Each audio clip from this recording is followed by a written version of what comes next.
This is Nitin Dahad, and I'm here in London. I have my guest today is Konrad Young, who was one of the early R&D people at TSMC, but also is very active in many other areas. Konrad, hello.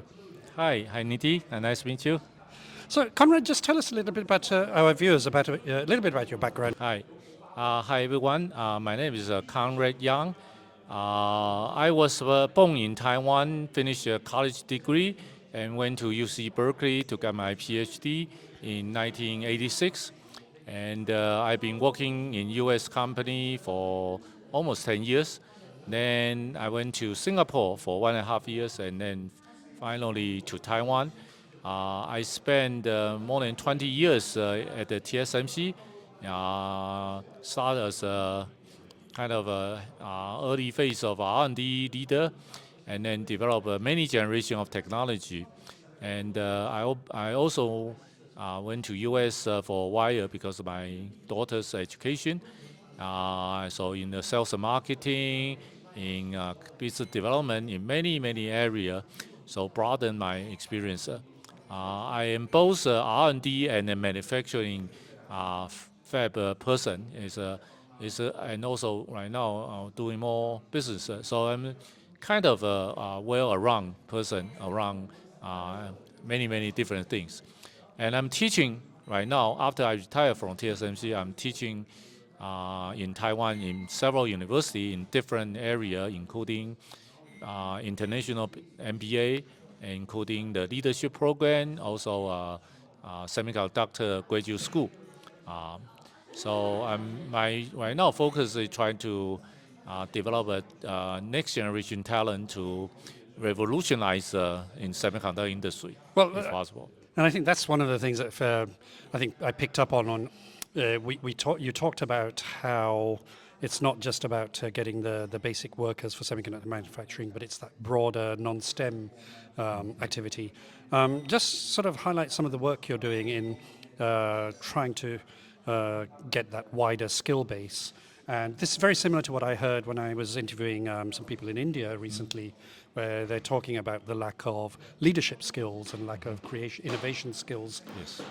I think you're going along similar lines. Yeah, I think for semiconductor, in general, for every industry, for the person who was the early phase of that industry, typically can learn from the work, because as the industry develop, grow, they grow with the industry.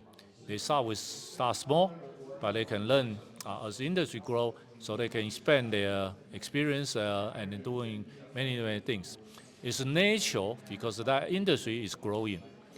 Semiconductor industry right now, I think, is getting to the more mature phase because there has been Moore's law has been almost 60 years. So seems like the practice people are doing are very similar. Right now, there are, of course, there are a lot of innovative application chips, and the new things always come out, start from PC, cell phone, AI. I think in the future there may be another things coming out, but there's a focus on the application, and so the only person who was involved in the early phase of things can learn things, but semiconductor talent in the semiconductor industry, especially in Taiwan, I think going to the mature phase. They pretty much and they divide the work to a very tiny small pieces, so they just couldn't learn from the real work. Okay, they need some vision, some education before they. The way I'm trying to do is before they enter the semiconductor industry, understand the bigger scope about everything, and then build their interdiscipline knowledge, including the business side of the, in addition to the engineering STEM education, and that will help them to, when they go to the industry, they will see things differently, and they can develop a better skill to lead.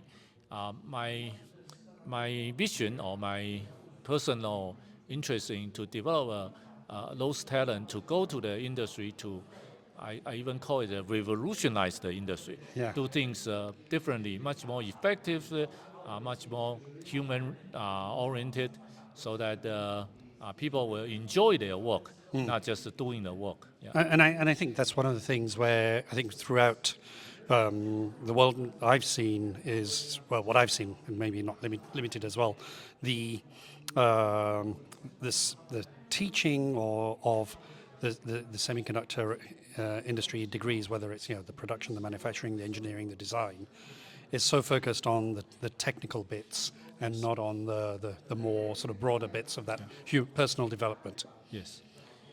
I personally think, I mean, probably because of my personal experience, I was very technical, essentially a nerd like education, and but U.S. But I'm very lucky to enter this industry when it's very small. Yeah. So I be able to learn from the work about the other part of humanity, sociology, the concept of how these things work, especially on the business side. Yeah, I think you told a very interesting story about the intergenerational communication within organizations as well. I think there were three or four things here: cross-discipline, cross-generation, and there was something else. But on the cross-generation, I think you quoted a story of Jensen Huang taking Morris Chang out to the night market for the first time in, I don't know, ever, or in how many years. Yeah.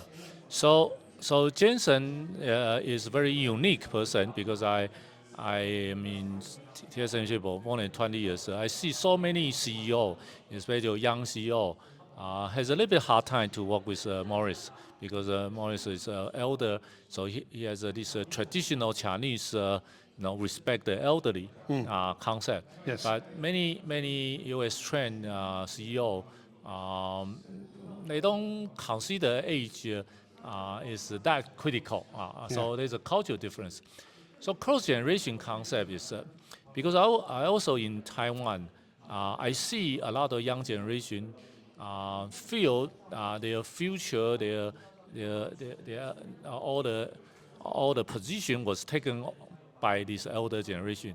So they have some kind of resentment to the elder generation. I think everybody probably has kids or elderly. It's not easy to communicate with a different generation, especially elderly generation, because they already have a life experience. It's very difficult to change. For the older you are, the more difficult to change. So that's why I try to convince these younger people in school. You don't have to agree with the elder generation, but you might need to think about, have some kind of empathy, understand why they, what did they go through, and work with them, and utilize their resources to help you together, to co-work together as a cross-generation collaboration concept. And that will make the world a lot better, the society a lot more peaceful, and also creating better value for both sides. Because the young generation has all the energy and their knowledge could be better, but you need the elder generation to bless you for this kind of environment, so that you can do fulfill your future goal. Yeah. And let's change a little bit, because I think there's two other things which I wanted to cover quickly. And one is you talked about democratization of technology. I think you quoted an example of, I think, just to design a 3 nanometer chip. I think you quoted a figure of some 1.5 billion. 1.5 billion, and that's before even manufacturing. Yeah. And so there's this element of democratization of technology, and how do you enable that? But I think we'll come to the other bit in a second. But just give me your comments on that. Yeah, I think the advanced technology, as time goes, is getting very difficult for everybody, except if you are the super rich company, or you have a super scale product. Because say $1.5 billion is a design cost. If you amortize it, if you only have a 10 million unit, each chip costs you more than $150 just by design, but without manufacturing. So it doesn't make sense. And that's why UMC, Global Foundry, many companies stop invest after 7 nanometer.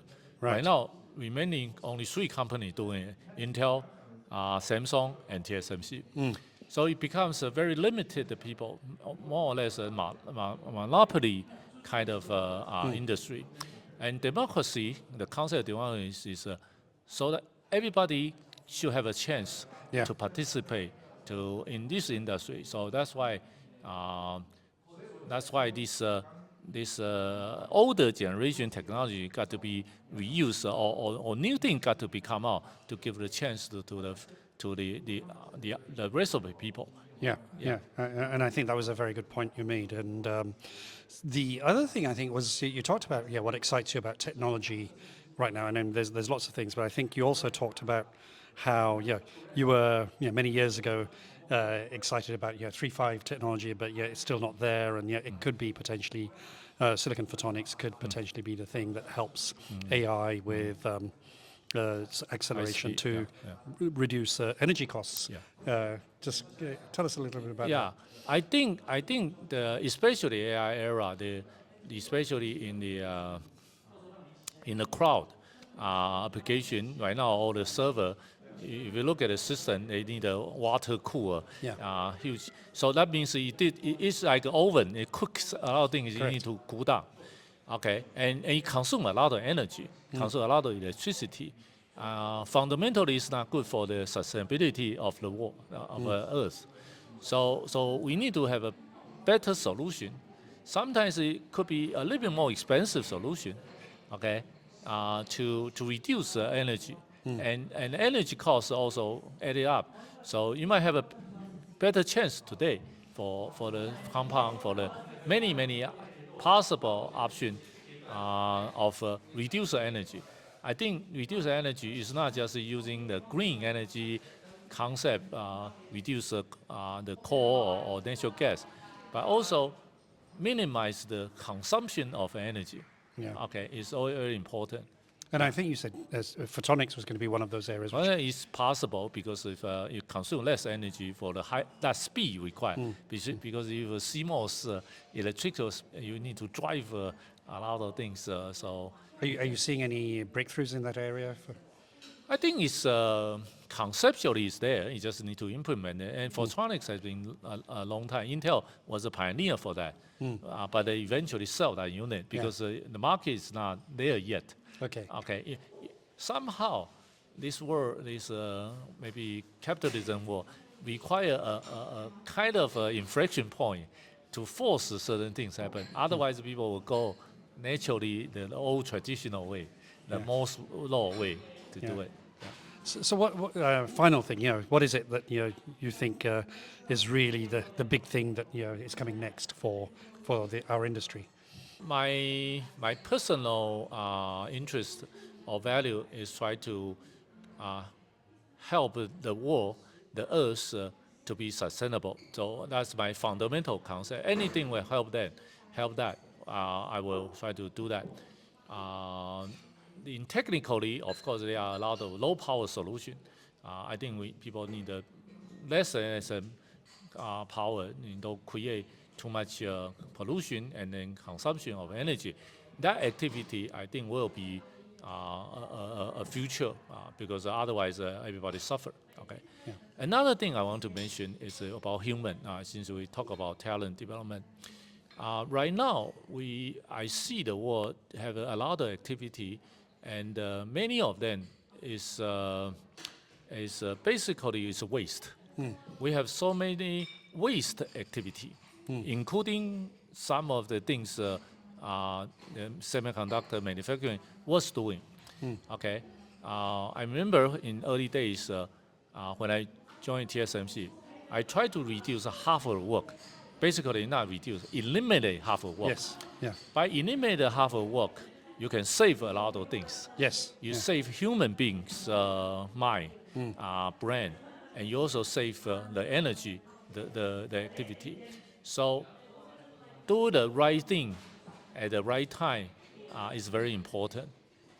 Okay, don't try to continuous working on it and then find an error and try an error, and eventually got nothing out of it. You can try something new because it's not happening yet. But at a certain time, you need to find an effective way.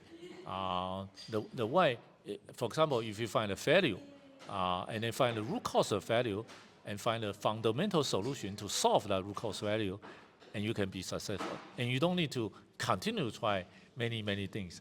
So all the learning from the mistake can help you to reduce the extra non-necessary activity. Well, Yeah. Konrad, thank you very much.